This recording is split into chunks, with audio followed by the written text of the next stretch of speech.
بالله من الشيطان الرجيم بسم الله الرحمن الرحيم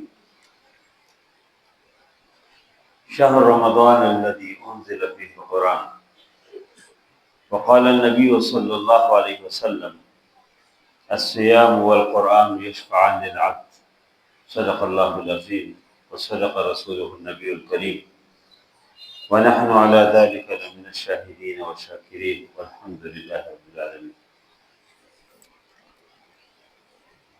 27ویں شب ہے۔ حقیقت یہ ہے کہ بہت بابرکت رات ہے اور ساتھ ختم قرآن کی تقریب بھی ہے۔ اس حوالے سے یہ ایک دعائیہ تقریب ہے، ایک دعائیہ رات ہے اور اپنے رب کے سامنے ہاتھ بڑھانے اور بڑھانے کی رات ہے۔ میں اس موقع پہ صرف اس سے حاضر ہوا تھا کہ محترم شیخ امین صاحب جو ہم سب کے بزرگ ہیں، اس نے مجھے کہا تھا کہ اب آ جائے تو میں حاضر ہو گیا۔ مجھے بڑی خوشی ہوئی کہ حافظ ذیشان کے قرآن میں نے سن لیا، الحمدللہ بہت اچھے انداز سے اس نے تلاوت کی۔ تو یہ قرآن کی محبت ہے جو اب سبھی درجہ پر ہے اور یہ اصل چیز ہے۔ شیخ امین صاحب نے جو چند باتیں ذکر کی میرے دل کو بالکل لگی۔ ماشاءاللہ اس پوری مجلس میں اصل میں جو گفتگو کی مجھے یقین ہے کہ وہ اصل گفتگو وہی ہے کہ ہم سب قرآن کے ساتھ محبت رکھیں، اس دین کے ساتھ محبت رکھیں، اس شریعت کے ساتھ محبت رکھیں۔ دنیا میں بھی سکون اس میں ہے، خوشی اس میں ہے، اور آخرت کی خوشی تو ظاہر ہے کہ ہے اس میں۔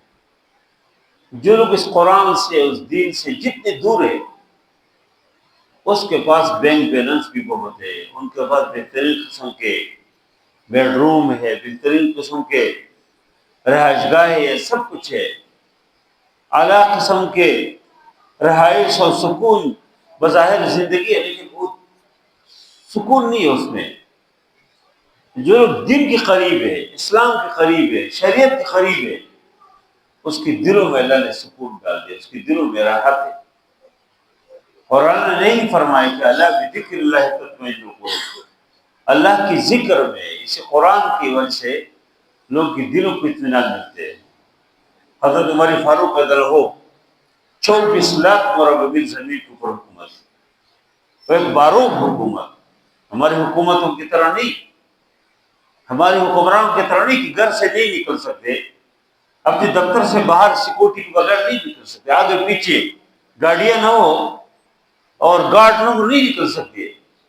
لیکن عمر فاروق رضی اللہ عنہ بس گلیوں میں گھومتے پھرتے تھے، باہر جاتے تھے، بکریاں چراتے تھے۔ 24 لاکھ مربع میل زمین کے اوپر حکومت۔ وفود ایک وفد آیا، پوچھا کہ آپ کی بادشاہ کدھر ہے؟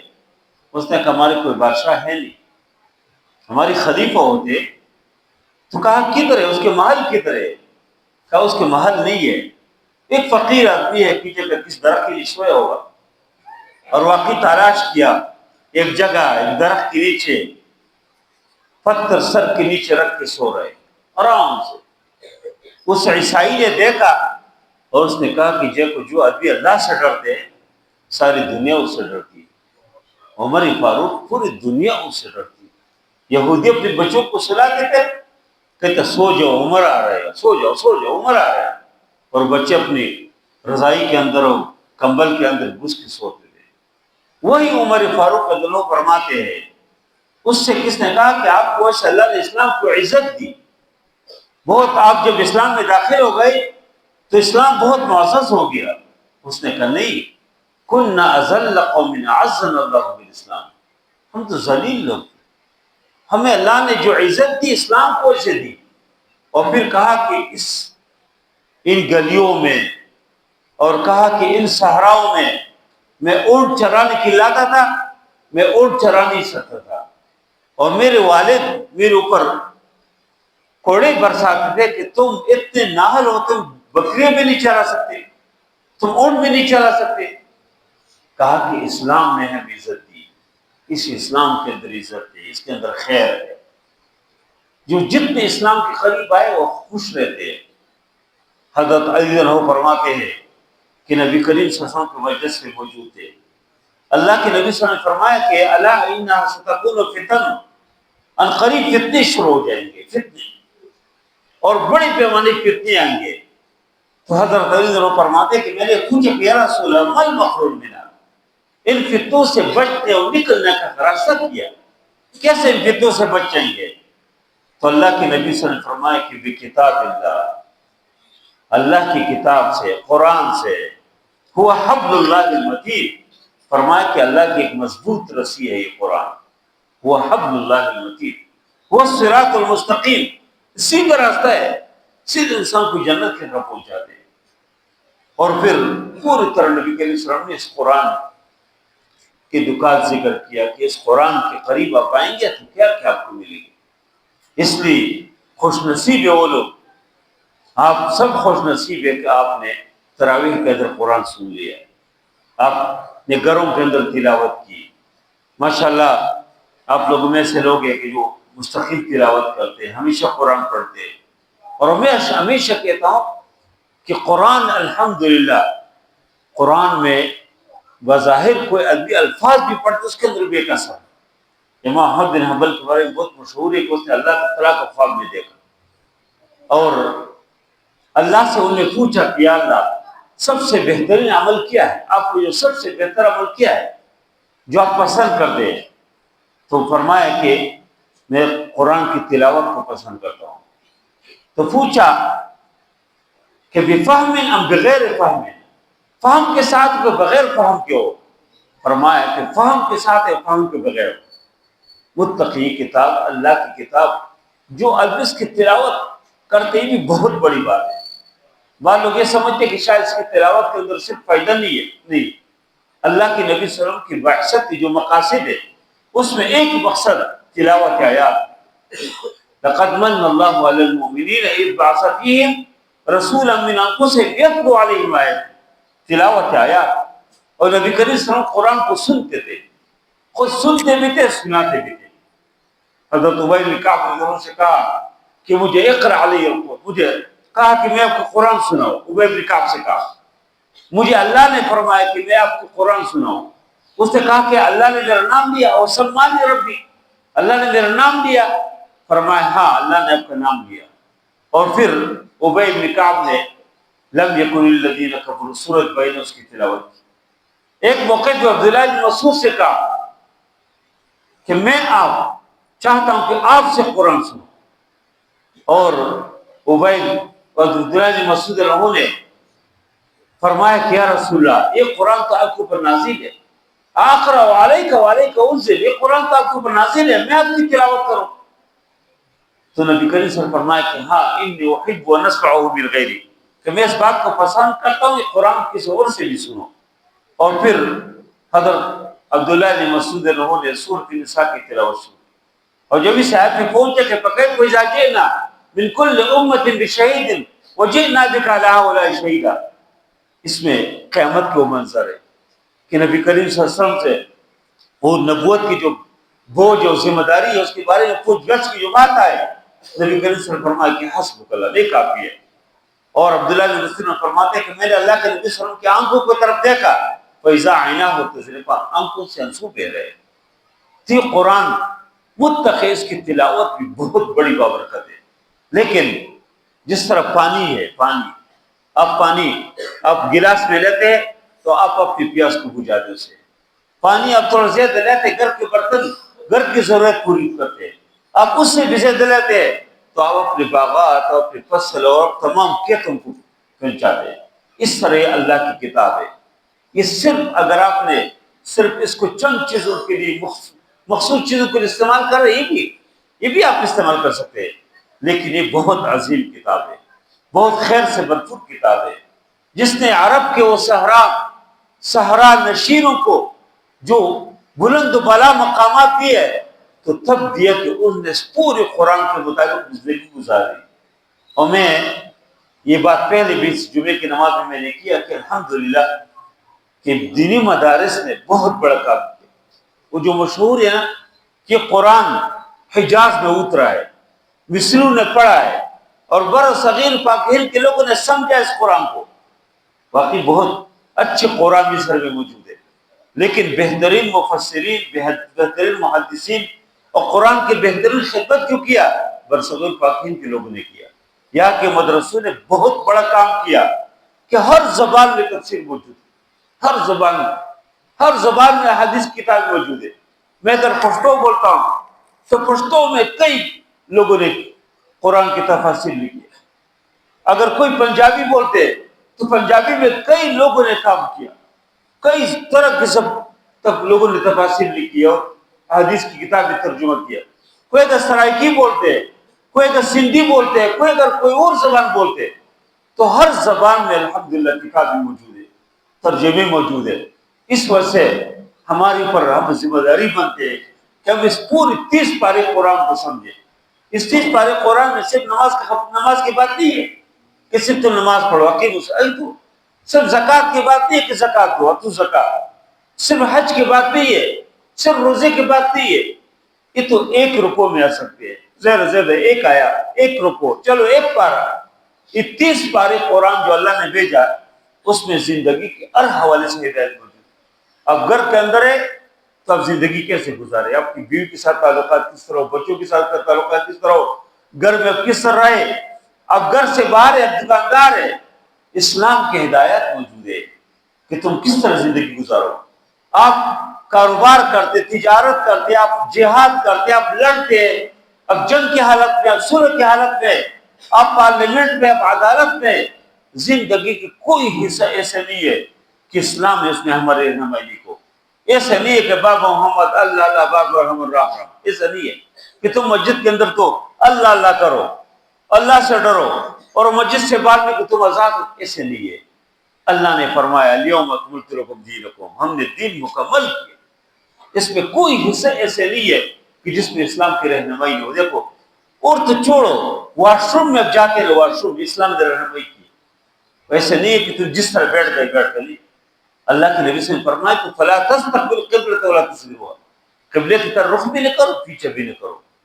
ایک طریقہ بتایا، داخل ہوتے دعا پڑھو، جی دعا معلوم ہے، ہاں وہ نکلتے دعا پڑھو۔ آپ کھانا کھاتے تو ہدایت موجود ہے بھائی، دائیں ہاتھ سے کھاؤ، وہ کل بیمینی کل مما یلیک، اپنے قریب سے کھاؤ اور ہاتھ دھوئے، دعا پڑھو۔ آپ سوتے تو ہدایت موجود ہے۔ تو زندگی کے ہر حصے میں، ہر حوالے سے الحمدللہ اسلام نے احکامات دیے، اور الحمدللہ آپ لوگ سب ایجوکیٹڈ لوگ ہیں، سب تعلیم یافتہ لوگ ہیں، آپ سمجھتے ہیں ان چیزوں کو۔ اس پورے اسلام کو اگر ہم نافذ کریں، اس پورے اسلام کے لیے تبدو کرے، محنت کرے، جو لوگ اس کے لیے محنت کرے، اس کی بس بازو بنے، اسلام نافذ ہو، شریعت نافذ ہو، تو اس کے نتیجے میں کتنے خیر اور برکت علم اللہ تعالیٰ کریں گے۔ دیکھو ہم اس رمضان کے اندر تھوڑے سے قرآن کے قریب آ جاتے ہیں، دین کے قریب آ جاتے ہیں، کچھ نہ کچھ ہم آنکھوں کی حفاظت کرتے ہیں، ہم زبان کی حفاظت کرتے ہیں، ہم کانوں کی حفاظت کرتے ہیں، کچھ نہ کچھ ہم قرآن کی تلاوت ہو رہے، مسجد جاتے ہیں، قرآن پڑھتے ہیں۔ تو دیکھو اللہ کتنی رحمتیں دیتے ہیں، اللہ کی رحمت دیکھو، ہر گھر میں کتنی رحمت و برکت ہے، کتنی مزے۔ ہر افطاری میں آپ کسی گھر جائیں تو کتنی اللہ کی نعمتیں موجود ہیں، سحری میں کس گھر جائیں کتنی اللہ کی رحمتیں موجود ہوتے ہیں۔ لیکن جو ہی رمضان نکلتے اور چاند نظر آ جائے اور ہم اللہ کو چھوڑتے، ہم ان مسجدوں کو چھوڑتے، ہم قرآن کی تلاوت کو چھوڑتے، تو پھر دیکھو وہی بینک بیلنس جو آپ کو، وہی پہلے رمضان کے اندر بینک بیلنس ہے، رمضان کے بعد وہی آپ کی تنخواہ جو رمضان میں، رمضان کے بعد بھی ہے، لیکن پھر وہ رحمت ہی نہیں ہے، پھر وہ برکت ہی نہیں ہے۔ کیوں؟ ہم اللہ کے اس دین کو چھوڑتے ہیں، ہم اسلام کو۔ یہ جو کوئی مثال لوگ پیش کرتے تبلیغی جماعت والے، بہت بہترین مثال ہے کہ دین کی مثال جو ہے یہ سورج کی ہے، اور دنیا کی مثال انسان کے سائے کی ہے۔ جو انسان سورج کی طرف رخ کرتے ہیں، سورج کی طرف، سائے خود بخود پیچھے جاتے ہیں۔ اب جتنے بھی تیزی کے سورج کی طرف جاتے ہیں، سائے کے پیچھے جائیں گے، آپ کو چھوڑیں گے نہیں۔ لیکن جو بدبخت انسان سورج کو پیچھے کرے، اپنے سائے کو پکڑنا چاہتے ہیں، جتنی تیزی کے ساتھ آپ سائے کے پیچھے بھاگیں گے، آپ سائے پکڑ نہیں سکتے، سائے سے آگے نکلتے۔ اس طرح جو آدمی اس دنیا کے طرف رخ کرے۔ دنیا کمانا مانا نہیں ہے، اسلام میں نہیں ہے کہ آدمی کسی مسجد اور کسی کونے میں بیٹھ جائے اور اللہ اللہ کرے، رحمانیت اسلام میں نہیں ہے۔ اس سے پہلے امت کے اوپر رحمانیت خود نے اپنے مقرر کیا۔ اللہ فرماتے ہیں کہ ہم نے رحمانیت کے اوپر فرض نہیں کیا تھا، وما كتبنا علیہ، اس سے رحمانیت مقرر نہیں کیا تھا، اللہ نے خود انہوں نے اپنے اوپر کیا۔ اسلام میں رحمانیت کی دنیا کماؤ، جتنے حلال طریقوں سے کما سکتے کماؤ، لیکن اس کا دل نہ لگاؤ۔ دیکھو صحابہ کرام نے دل نہیں لگایا۔ ہاں پہلے جب جو بعض لوگ یہ سمجھتے کہ صحابہ بہت سادہ لوگ تھے، سادہ نہیں تھے۔ سادہ آدمی اس طرح کام نہیں کر سکتے صحابہ کرام نے کیا کہ روم اور فارس کا جو مقابلہ کیا تو ایسے نہیں کیا کہ سادہ آدمی کچھ نہیں کر سکتے۔ وہ پہلے دنیا کے اتنے شوقین تھے، دیکھو کہ نبی کریم صلی اللہ علیہ وسلم مسجد کے اندر کھڑے ہیں، خطبہ دے رہے ہیں، اور ادھر کس طرح کا قافلہ آ گیا، 60 لوگ بھاگ گئے، صرف چند لوگ رہ گئے، چند لوگ، وہ سب چلے گئے۔ قرآن فرماتے کہ وہ ترکو قائم، آپ کو کڑا چھوڑ دیا، وہ چلے گئے۔ لیکن جب تربیت ہو گئی، جب وہ نبی کریم صلی اللہ علیہ وسلم کے دامن میں آ گئے، تو پھر کیا ہوا؟ اس نے پھر دنیا کو لات مارا۔ دنیا پیچھے آ رہی تھی، اس کے پیچھے پیچھے بھاگ رہی تھی، دیکھو اس نے دنیا کو لات مارا۔ لیکن دیکھو اللہ نے پھر اس کو بہت دنیا دے۔ میں عبد الرحمن بن عوف کا مثال اکثر دیتا ہوں، اور یہ عشرہ مبشرہ جو صحابہ ہے، جس کو 10 صحابہ کو نبی کریم صلی اللہ علیہ وسلم نے جنت کی بشارت دی ہے، سب سے مالدار صحابہ ہے، ان کے پاس بہت پیسہ ہے۔ اس میں ایک عبد الرحمن بن عوف کو آپ دیکھیں، اس کو اللہ نے جو پیسہ دیا ہے، اس کو جو مال و دولت اللہ نے دیا تھا، عبد الرحمن بن عوف کی جو ترکہ ہے، جب وہ پاک پائے، اس کی میراث کو لوگ تقسیم کر رہے تھے، وہ ترقی کو ہمارے یہاں لاہور بلکہ میں سمجھتا ہوں کہ آدھی پاکستان کے تاجر نہیں پہنچ سکتے، اس لیے کہ سونے کے اینٹ کسی کے پاس نہیں ہے بھی۔ لیکن عبد الرحمن بن عوف سے ترقی میں اینٹ رہ گئے، سونے کے اینٹ، اور کاٹ کاٹ کے تقسیم کیا۔ عبد الرحمن بن عوف نے دونوں ہاتھ سے مال تقسیم کیا، جمع نہیں کیا تھا۔ انہوں نے مہاجرین کے لیے بھیجی، انصار کے لیے بھیجی، امہات المومنین کے لیے بھیجی، اور مدینے کے جو غریب و فقیر لوگ سے الگ حصے، لیکن دنیا کے ساتھ دل نہیں لگا۔ اللہ نے دے دیا حلال طریقوں سے، حلال خرچ کیا، اللہ دیتے ہیں، لیکن کہنے کا مطلب ہے کہ اس دنیا کے ساتھ دل نہیں لگانا چاہیے۔ دل نہ لگاؤ، دل جو ہے کس کے ساتھ ہو؟ اللہ کے ساتھ ہو۔ حضور شیخ سعدی نے کہا کہ دل بیار 10 بکار، کام کرو، دفتر میں بیٹھو، دکانوں میں بیٹھو، کاروبار کرو۔ اللہ نے فرمایا کہ وابتغوا من فضل، اللہ کا فضل تلاش کرو، حلال سے کماؤ، لیکن آپ کے دل اللہ کے ساتھ ہو۔ جب مسجد سے اللہ اکبر، اللہ کے اکبر کا اذان آ جائے کہ حی علی الصلاۃ، نماز کی آ جاؤ، حی علی الفلاح، کہ میں بکر آ جاؤ، تو مسجد کی طرف جاؤ۔ جب نماز کا وقت ہو، تم آرام سے دکان میں بیٹھے ہو، تو کیسے اللہ کا علم دیں گے؟ ابھی میں آ رہا تھا، مجھے بہت افسوس ہوا، میں آ رہا تھا، ایک رکعت نماز نکلے ہوئی تھی، یہ اکثر لوگ دکان میں بیٹھے، یہ دکان سے کیسے اللہ کیسے کیا کمائیں گے؟ اللہ کیسے برکت دیں گے؟ ٹھیک ہے کمانا چاہیے، لیکن 27 میں شب ہے، تاخرات ہے، مسجد کے اندر ختم قرآن جاری ہے، اس دکان کو ایسے بڑا تالا لگاؤ، اب کہے اللہ دیں گے ہمیں۔ جب آپ کا عقیدہ ہے کہ دکان ہی مجھے دیں گے، تو آپ رہیں گے عمر بھر دکان میں بیٹھ رہیں گے۔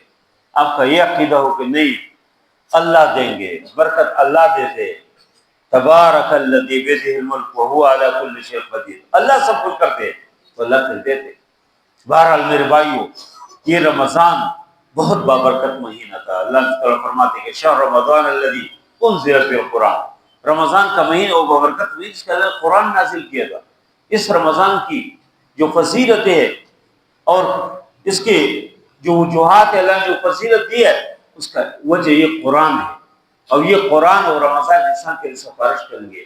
بہت بابرکت مہینہ تھا جو ہم سے رخصت ہو رہے ہیں، ابھی چند دن باقی ہے، اس چند دنوں میں آج رات بھی تاخرات ہے، ہم اللہ تعالیٰ کی عبادت کریں، اللہ کو خوش کرنے کی کوشش کریں، اللہ کو راضی کرنے کی کوشش کریں۔ اور اس وقت پوری دنیا کے مسلمانوں کی جو حالت ہے، بہت افسوس صورتحال ہے، بہت زیادہ مسلمان زخمی ہے، مسلمان افسوس ہے، مسلمان رو رہے ہیں، تو مسلمان رو رہے ہیں جہاں آپ دیکھیں گے۔ اور اس سے بڑھ کر جو زیر افسوس کی بات یہ ہے کہ مسلمان اپنے درمیان لڑ رہے ہیں، مسلمان ایک دوسرے کے خلاف بول رہے ہیں، ایک دوسرے سے لڑائی ہے، جھگڑے، یہ چیز کر رہے. تو اس دور کا تقاضا یہ ہے سب سے بہترین جو ہے اس مسلمان کو ایک کرے، کینچی نہ بنے.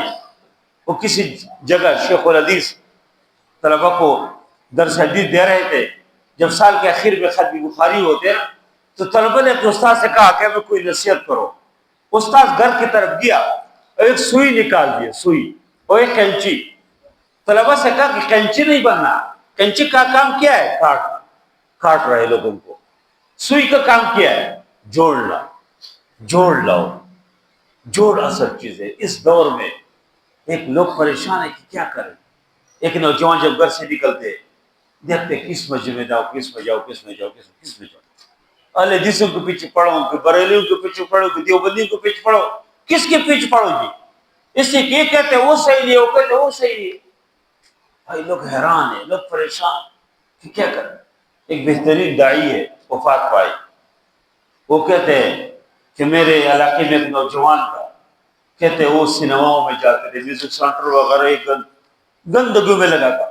کہتے میں نے اس سے کہا کہ تم خدا کے بندے اس جوانی کو پر اللہ کو خوش کرو. یہ کیا کر رہے ہو؟ شیطان کو خوش کر رہے. کہتے اس سے میرے بات مانی، مسجد میں نے شروع کیا، نمازی بن گیا. کہہ رہے کچھ وقت میں نہیں تھا جب میں واپس آ کے میں دیکھا وہ نوجوان پھر وہی گندگیوں میں لگا ہوا، وہی سنیماؤں کی طرف جا رہے، وہ گندا کام کرتے ہیں. کہتے کہ میں نے اس سے پوچھا کہ کیا ہوا آپ کو؟ کہتے کہ ایک دن میں وضو کر کے فلان مسجد میں گیا، لوگوں نے کہا اس کے پیچھے نماز نہیں ہو، یہ صحیح لوگ نہیں، اس کو چھوڑو. کہہ رہا پھر میں وضو کر کے دوسری مسجد میں گیا، ادھر سے نکلا دو لوگ، پھر لوگوں نے کہا کہ یہ بھی صحیح نہیں ہے. تیس دن کسی اور مسجد میں گئے، چوتھے کسی اور مسجد میں. ہر وقت یہی فتوے کس کے پیچھے مارے، کہتے اس کے پیچھے. کہتے کہ ایک دن میں نے سوچا کہ ایسے جگہ میں جاؤں کہ نکل آؤں کہ کوئی فتویٰ نہ لگائے میرے اوپر، تم نے غلط کام کیا. کہتے ہیں ایک دن میں ایک سینما میں گیا، سارے لوگوں نے ایک سکرین پہ ایک فلم دیکھ لی. جب واپس نکل گئے کس نے فتویٰ نہیں لگایا کہ تم نے غلط کام کیا، یہ تو صحیح جگہ نہیں. کہتے کہ میرے دل میں بات آئی کہ شاید یہ امت تو ادھر ہی ہو رہا ہے اور یہ کوئی واقعی نتیجے نہیں ہے. واقعی اس طرح ہے کہ اس امت کو ہم نے ٹکڑ لیا. اب اس وقت یہ جو ایران اور اسرائیل کا جو مسئلہ ہے، ابھی اس کو نتنیاہو اور ٹرمپ یہ کوشش کرتے ہیں اس کو شیعہ سنی کا جنگ بنائے. ان کی یہ کوشش ہے کہ اس کو شیعہ سنی کا مسئلہ بنائے. انہوں نے گویا کہ ایسا شو کرے کہ کس طرح یہ اپنے درمیان لڑے اور ہم تماشا دیکھیں. ان کو سعودیہ کو بھی کہتے تم لڑو، لیکن مجھے بڑی خوشی ہوئی کہ ماشاءاللہ انہیں بہت ہوشیاری کا مظاہرہ کیا سعودی عرب نے بھی. اور قطر کی ایک سابق وزیر اعظم ہے، اس نے کہا کہ ہمیں تو امریکہ کہتے کہ لڑو. ہم نے لڑنا شروع کیا تو امریکہ پھر پیچھے بیٹھیں گے، دور سے ہمیں بھی اسلحہ دیں گے اور ایران کو بھی دیں گے، اور اسلحہ میں فروخت کریں گے مفت میں. ہم اس سے اسلحہ خریدیں گے، جو اسلحوں کے ڈیپو میں خراب ہو رہے ہیں ہمیں دیں گے. ہم ایک دوسرے کے خلاف استعمال. واقعی یہی چاہتے ہیں، مسلمان کو لڑانا چاہتے ہیں. ان کا پرانی سے یہی ہے کہ وہ لڑاؤ جی لڑاؤ. اس لیے ہمیں جس طرح شیخ صاحب نے کہا اپنے اپنے مسلک ہر آدمی کو پیار ہو لیکن دوسری کو غلط نہ کہے. ہمارے بزرگوں نے کہا نا کہ اپنے مسلک کو چھوڑ لیں اور ان کو چڑھ لیں اپنے.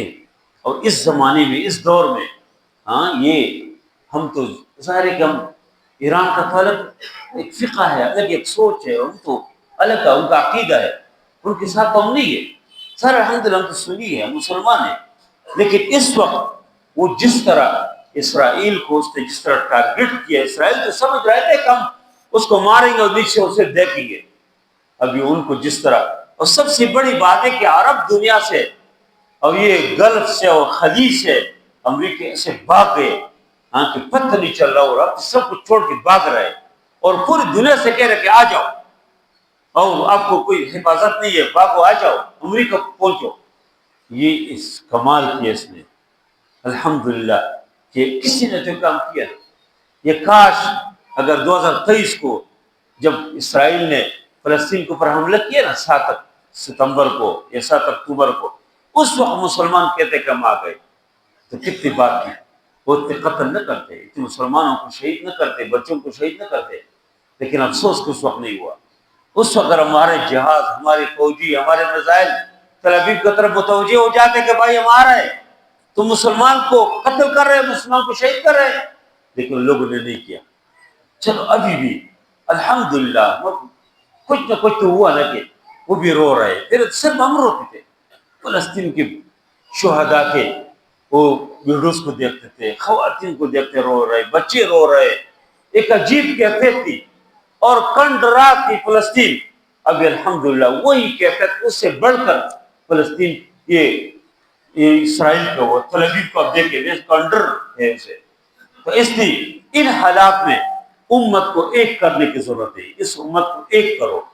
ایک ہو مسلم، علامہ اقبال نے کہا ایک ہو مسلم حرم کے پاسبانی کے، نیل کے ساحل سے لے کر کعبہ خان کی کاشور ایک ہو جائے، ایک ہو جائے. منفعت ہے کہ اس قوم کی نقصان بھی ہے، حرم پاک بھی، اللہ بھی، قرآن بھی، دین بھی، ایمان بھی. ہاں؟